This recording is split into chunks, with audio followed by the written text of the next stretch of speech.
Kelompok perampok Ginkaku yang bertemu dengan Azumi dan kedua rekannya, Nagara dan Kozue, yang kemudian berlanjut pada pertempuran melawan skuad pasukan ninja pembunuh. Pasca pertempuran itu, Ginkaku mengajak Azumi untuk bersilaturahmi kepada keluarganya di sebuah desa. Mereka tiba malam hari di rumah kediaman keluarga perampok Ginkaku. Tampak keceriaan dari raut wajah saudara-saudaranya. Di dalam rumah, terdapat beberapa anak balita yang dipelihara, mereka merupakan anak-anak yang telah kehilangan orang tuanya karena tewas dalam perang. Mereka sudah tampak besar, gemuk, ceria, tapi ada juga anak yang menangis. Ternyata kelompok perampok Ginkaku ini, memiliki kecerdasan sosial yang baik, memiliki rasa empati yang tinggi sehingga memelihara anak-anak yatim piatu tersebut. Seorang anak yang menangis, langsung digendong oleh Azumi, untuk ditenangkan sampai akhirnya berhenti menangis. Perlakuan Azumi yang baik terhadap anak yatim, mengundang pertanyaan seorang nenek yang ada di dalam rumah kepada Ginkaku bahwa orang-orang baik ini adalah temanmu. Lalu Ginkaku menjawabnya bahwa mereka mungkin tampak begitu baik, tapi mereka sebenarnya adalah pembunuh. Mereka membunuh orang tanpa mengedipkan mata. Tutur Ginkaku. Apa yang disampaikan Ginkaku tidak membuatnya percaya. Ia kemudian menanyakan kepada Azumi. Dengan wajah secantik ini kamu telah membunuh. Azumi mengiyakan dan dijawab oleh Nagara bahwa kami membunuh orang yang ingin memulai peperangan. Pada tengah malam, saudara perempuan Ginkaku, bernama Chiyo yang masih menenangkan bayi yang sedang menangis, ingin dibantu oleh Azumi namun ia menolak. Dengan bahasa yang halus penuh kehati-hatian, ia berucap, tolong tidur agar secepatnya meninggalkan rumah ini. Azumi yang merasa tidak melakukan suatu kesalahan, mempertanyakan perlakuan Chiyo terhadapnya. Apakah kami ada berbuat suatu kesalahan? Lalu dengan penuh keramahan Chiyo memberikan nasihat. Pembunuh yang melakukan pembunuhan adalah orang jahat. Apa gunanya kita memupuk cinta dan kasih sayang? Sudah jelas kamu akan menjadi korban orang sepertimu. Azumi yang menjawab bahwa mereka membunuh dalam rangka mencegah peperangan. Langsung mendapat tanggapan dari Chiyo. Bagaimana dengan anak-anak dari orang yang kau bunuh? Mendengar kalimat itu, Azumi tidak dapat berkata-kata. Sementara Nagara yang belum tertidur dan masih mendengarkan, merasa emosi, kemudian langsung memanggil dan membangunkan Kozue. Ia juga mengajak Azumi untuk meninggalkan rumah itu, sambil mengomel, kita hidup dalam dunia yang berbeda dengan mereka ini. Akhirnya, tengah malam itu juga mereka Azumi, Nagara dan Kozue pergi meninggalkan rumah itu. Pada siang harinya terlihat iring-iringan Jenderal Sanada bersama pasukannya. Di dalam pasukan berkuda barisan depan tampak perempuan Kunio. Kunio merupakan tangan kanan Jenderal Sanada, ia juga merupakan pimpinan skuad ninja pembunuh Ueno Kogasu. Yaitu skuad pasukan terlatih dan tangguh yang paling diandalkan oleh Jenderal Sanada. Tampaknya mereka dalam perjalanan perang melawan pasukan Lord Tenkai. Kemudian dalam perjalanan untuk menuju kawasan pegunungan Kudo, Kozue melontarkan pertanyaan kepada Nagara. Bagaimana rahasia untuk bisa mengelak dari anak panah? Karena kalian berdua tidak pernah terkena oleh anak panah. Lalu Nagara, dengan semangat mengatakan, biarkan ahlinya yang menunjukkanmu. Lalu kemudian menunjukkan cara dengan mempraktekkan langsung, mengambil jarak yang cukup yakni 8 langkah.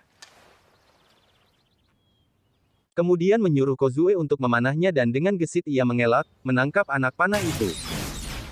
Nagara kemudian mengatakan bahwa Azumi bisa menghindari anak panah dalam jarak 6 langkah. Setelah mempraktekkan cara mengelak dan menangkap tembakan anak panah kepada Kozue, mereka bertiga melanjutkan perjalanan dan terlihat sudah tampak pegunungan Kudo. Kawasan pegunungan Kudo merupakan markas Jenderal Sanada dan pasukannya. Tujuan Azumi dan Nagara menuju tempat itu adalah untuk menyempurnakan misi, yakni membunuh Sanada. Tampak Nagara dan Kozue sedang berada di pinggir kali dengan airnya yang mengalir, mereka mengisi peples mereka sebagai bekal menuju kawasan pegunungan Kudo. Kozue menanyakan apakah Nagara dan Azumi ada hubungan. Nagara mengatakan bahwa Azumi telah dianggap sebagai adik kandungnya, sebenarnya ia menyukainya sebagaimana teman-teman mereka yang sudah mati menyukai Azumi. Untuk itu ia melindungi Azumi demi mereka, tutur Nagara. Kemudian Kozue mempengaruhi Nagara bahwa sebenarnya Azumi menyukai Ginkaku. Mungkin juga Azumi berkeinginan untuk menghilang ke suatu tempat. Jika benar kamu melindungi Azumi, biarkan ia jauh dari tugas berbahaya ini, ayo kita antarkan ke Ginkaku. Biarkan misi ini kita berdua yang melaksanakannya, tutur Kozue. Karena sudah terpengaruh perkataan Kozue maka ketika mereka bertiga bertemu dengan Ginkaku dan anak buahnya, Nagara menyuruh Azumi untuk ikut bersama Ginkaku, dan ia berbohong kepada Azumi bahwa mereka berdua dengan Kozue akan pergi berlibur ke suatu tempat. Saya sudah muak dengan misi ini, selama ini saya mematuhinya, tetapi sekarang saya sudah sadar. Apa yang kita peroleh? Kita kehilangan teman-teman kita. Aku serius mengatakan ini, lupakan saja misi itu. Kita juga butuh ketenangan dan kebahagiaan, selama ini karena menjalankan misi saya tidak pernah hidup tenang, tutur Nagara. Sambil kemudian pergi bersama Kozue untuk mengejar Sanada. Dalam perjalanan, Kozue tampaknya menunjukkan jalan yang salah menuju kawasan pegunungan Kudo. Nagara sempat menanyakan itu, tampak jalan yang kita lalui ini hanya memutar-mutar, tutur Nagara. Kemudian Kozue yang berada di belakang langsung mengambil anak panah dan dengan berlari mendekati langsung memanah Nagara dan tepat kena sasaran jantung. Dengan rasa tidak bersalah, ia mengatakan kamu yang mengajari saya untuk memanah harus dalam jarak 8 langkah. Ternyata Kozue adalah mata-mata yang diutus oleh skuad ninja Ueno Kogasu, ia berlatih sejak kecil, untuk menunggu hal seperti ini dan menghabisi pengikut Lord Tenkai. Ini misi prioritas saya, tutur Kozue. Nagara masih berusaha melakukan perlawanan dengan menyerang Kozue. Namun hanya 2 jurus, Kozue telah menghabisi Nagara. Azumi yang tidak mau ikut bersama kelompok Ginkaku, kemudian berlari untuk menghindar. Dalam pelariannya menuju pegunungan Kudo, ia kemudian dihadang oleh laba-laba hitam, merupakan nama salah satu panggilan dari anggota skuad ninja pembunuh Ueno Kogasu. Ia kemudian diserang dengan lemparan senjata tajam dari atas pohon. Namun Azumi dapat menghindarinya. Senjata tajam itu hanya mengena pada sebatang kayu. Kemudian terjadi saling serang antara Azumi melawan laba-laba hitam. 10 atau 5 jurus, Azumi dapat melukai laba-laba hitam pada bagian lengan kanannya. Namun karena datang Ginkaku dan kelompoknya maka laba-laba hitam melarikan diri dengan berjanji suatu saat akan memancung leher Azumi. Kemudian terlihat pasukan Lord Tenkai bersama anak buahnya sedang melakukan perjalanan menuju kawasan pegunungan Kudo. Di depan mereka tampak dihadang oleh Rokpa bersama pasukan skuad ninja Ueno Kogasu. Dalam jarak yang tidak terlalu jauh, Rokpa melemparkan 2 buah bom ke arah Lord Tenkai dan pasukannya, membuat beberapa pasukan Tenkai terlempar dan terbunuh. Kemudian Rokpa dengan memegang senjata bumerang yang 2 sisinya sangat tajam dan langsung mendatangi dan menyerang. Tangan kanan Tuan Tenkai diserang oleh Rokpa dengan hanya 3 atau 4 serangan menggunakan senjata bumerang. Ia langsung terkena sabetan senjata bumerang di bagian paha, selanjutnya Rokpa dengan beberapa serangan langsung membunuh anak buah Lord Tenkai. Keganasan dan ketangguhan Rokpa membuat pasukan Tenkai kewalahan, tampak mereka tidak sanggup melawan sehingga mereka mengambil gerakan balik kanan dan maju ke belakang.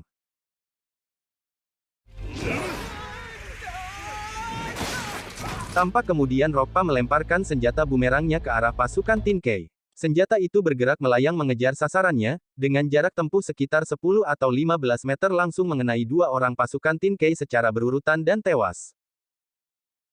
Setelah mengenai sasarannya senjata itu tetap melayang dan kembali lagi kepada Rokpa selaku pemiliknya, lemparan kedua juga mengenai 2 orang pasukan Tenkai dan langsung terbunuh.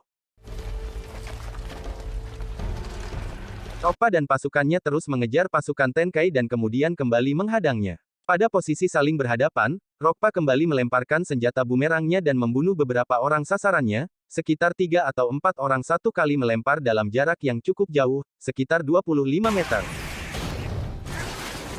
Senjata bumerang itu tertancap pada tubuh anak buah dari Lord Tenkai. Beberapa saat kemudian, datang Azumi bersama kelompok Ginkaku dari arah tebing. Saat Rokpa melihat mereka, maka dilemparkan bom sehingga Azumi dan kelompok Ginkaku melompat ke arah pasukan yang sedang saling serang.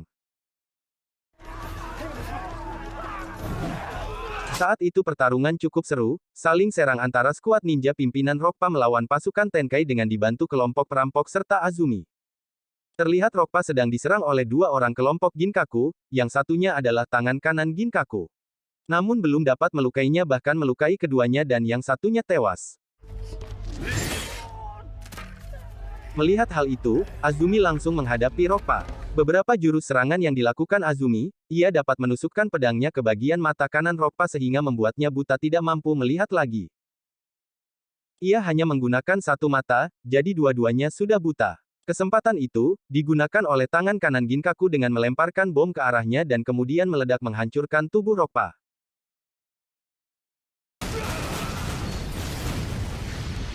Dalam pertempuran itu, seluruh pasukan Rokpa tewas terbunuh. Sementara itu juga, anak buah andalan, tangan kanan Ginkaku, yang terkena tebasan senjata bumerang Rokpa, mengalami masa-masa kritis dan kemudian tewas.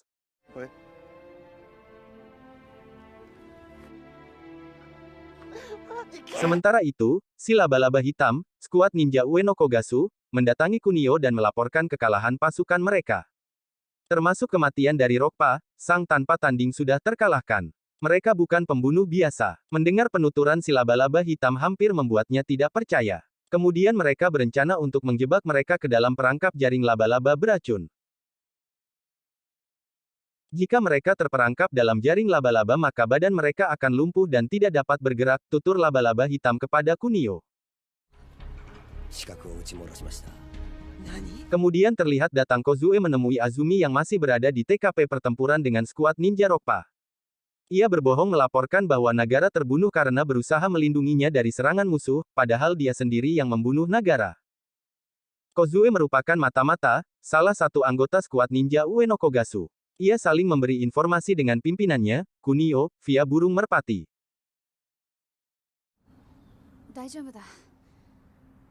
Belum ada kecurigaan dari Azumi tentang kebohongan dari Kozue. Kemudian Kozue mengantar Azumi, Tenkai dan Ginkaku serta pasukan lainnya yang tinggal beberapa orang saja, berjalan kaki menuju kuil Tokugawa, tempat kediaman Jenderal Sanada. Dalam perjalanan itu, karena Tuan Tenkai sedang merasa lelah, maka mereka kemudian berhenti di pinggir jalan dengan maksud untuk istirahat sejenak. Salah satu pasukan Tenkai mengamati keadaan sekitar, menaiki tempat yang agak tinggi. Dengan tergesa-gesa, ia turun dan berteriak melaporkan bahwa kita sedang dikepung oleh musuh. Sementara itu, Azumi masih memperhatikan gelagat aneh dari Kozue. Ternyata Kozue memikirkan misinya, dan secara sekonyong-konyong menyerang anak buah Tenkai dan berhasil membunuh 3 orang. Melihat itu semua, Azumi langsung mempertanyakan tentang keberadaan Nagara. Kozue mulai berterus terang bahwa ia yang membunuhnya dan saat sekarat dia hanya memintaku untuk membiarkanmu hidup.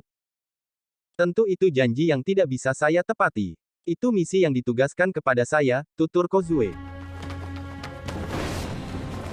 Kemudian Kozue langsung melompat dan menyerang Azumi dengan pedang samurainya, namun ia menghindar dan sekali tebasan pedang samurai Azumi, maka langsung melukai dan menyebabkan Kozue terbunuh. Karena Nagara sudah tewas, maka rasa dendam Azumi sudah memuncak, maka ia pergi sendiri berjalan dan melarang Ginkaku dan pasukan Tenkai untuk mengikutinya.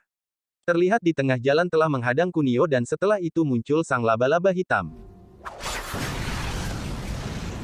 Dua belah pihak yang sama-sama dendam, Kunio dendam karena Kozue dan Rokpa telah dibunuh sedangkan Azumi dendam karena Nagara, teman satu-satunya tewas di tangan Kozue.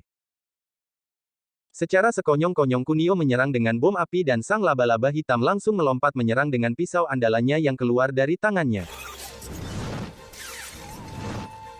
Saling serang antara Azumi dan sang laba-laba hitam belum membuahkan hasil, tidak seorang pun terluka, masing-masing masih bisa menangkis dan menghindari serangan. Sang laba-laba hitam memancing Azumi dengan berlari ke arah pepohonan bambu, terjadi pertarungan sengit, ia membuat perangkap jaring laba-laba, yang ia telah rencanakan untuk melukai Azumi. Perangkap jaring laba-laba yang dibuat cukup merepotkan Azumi. Setelah terjebak dalam lingkaran jaring laba-laba maka ia langsung menyerang Azumi secara terstruktur, sistematis dan masif dengan menggunakan juga semacam tembakan jaring yang dikeluarkan dari tangannya berkali-kali. Azumi dapat menghindarinya. Namun satu kali, sewaktu menghindar dengan cara salto, paha Azumi terkena goresan jaring laba-laba yang sangat tajam. Hal itu, membuat Azumi merasakan pengaruh racun akibat luka goresan. Namun ia masih bisa bertahan dan kemudian ia memotong bambu yang menghubungkan formasi tersebut, dan kemudian bambu terlepas dan jaring laba-laba langsung mengenai tubuh sang laba-laba hitam dan hancur lebur, tewas.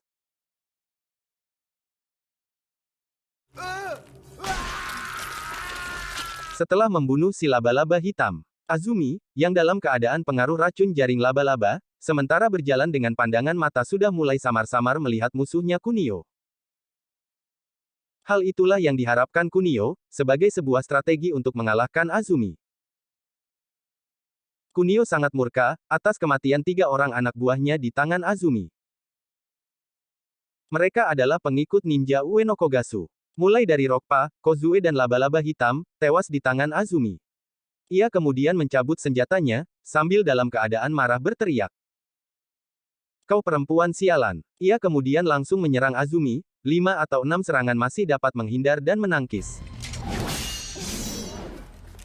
Pada serangan berikutnya, dampak racun jaring laba-laba sudah mulai terasa, dalam posisi Azumi menangkis dan menahan serangan. Kemudian diserang kembali dengan senjata sehingga Azumi terlempar dan terjatuh tidak berdaya. Di saat itu Kunio sudah senang, maka ia maju melangkah untuk membunuh Azumi. Dengan mengayunkan senjata, Kunio menyerang namun tiba-tiba pertolongan datang. Ginkaku menahan serangan dan kemudian menikam Kunio dengan samurai dalam posisi membelakangi. Ternyata dari serangan itu, keduanya, Ginkaku dan Sunio, sama-sama mengalami luka. Ginkaku masih sempat bertahan beberapa lama. Dalam keadaan terbaring ia masih sempat berusaha untuk memegang Azumi.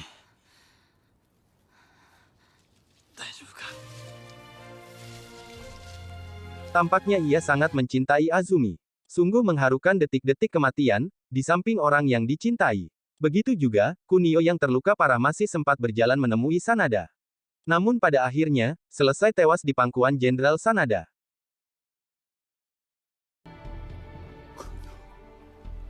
Kemudian Azumi yang terbangun dan mendapati Ginkaku dalam keadaan sudah tewas, mengalami kesedihan yang mendalam.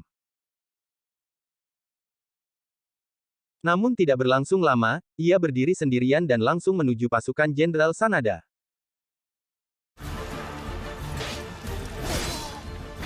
Ia berlari. Sendirian ia langsung menyerang pasukan Sanada yang berjumlah ratusan orang. Dengan jurus samurai andalannya mulai diayunkan, tebas, kiri dan kanan, menusuk satu persatu membunuh pasukan Sanada.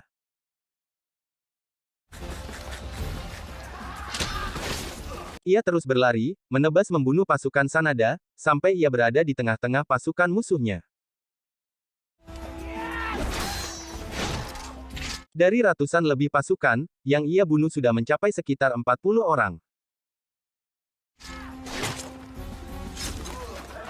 Jenderal Sanada yang berada di lokasi TKP, memerintahkan anak buahnya untuk menghentikan serangan sambil menyuruh pasukannya minggir dan ia mulai melontarkan kalimat. Bagaimana mungkin gadis sebelia ini adalah seorang pembunuh? Apa alasanmu untuk membunuhku? Dan dijawab Azumi, untuk menghentikan peperangan. Sambil tertawa ia mengatakan, omong kosong. Ia juga menyuruh anaknya dan pasukannya untuk jangan ikut campur, biarkan kami berduel untuk membalaskan kematian Sunio. Singkat cerita, akhirnya mereka akan berduel, 1 lawan 1. Mereka berdua saling mengatur jarak, mencari posisi dan bersiaga menyiapkan jurus dan serangan. Kemudian terjadi saling serang di antara mereka. Azumi sempat terjatuh dan kemudian menebaskan pedangnya membelah senjata Sanada dan pedang Azumi mengena tubuh lawannya.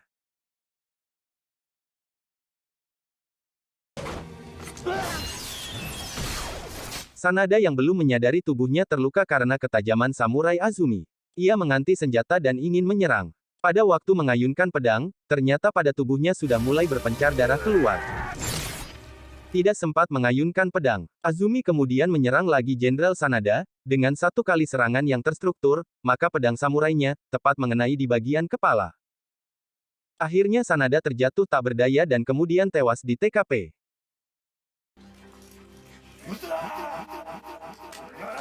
Anak dari Jenderal Sanada melarang seluruh pasukan yang akan bersiap menembak, untuk menurunkan senjata dan jangan menembak serta menyuruh pasukan penembak mundur. Ia juga memerintahkan Kanbei untuk menurunkan senjatanya. Anaknya melakukan itu karena wasiat ayahnya. Ia melindungi hal kecil yang masih ada. Sambil berteriak jangan ada yang ikut campur. Janji seorang satria harus ditepati, walaupun nyawa taruhannya. Azumi kemudian menyarungkan pedang samurainya. Menemui Lord Tenkai dan menyampaikan misi telah selesai. Ia kemudian berjalan di antara pasukan Jenderal Sanada dan tidak ada yang berani menyerangnya.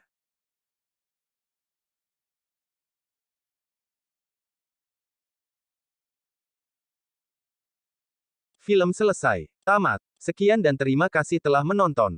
Wassalam.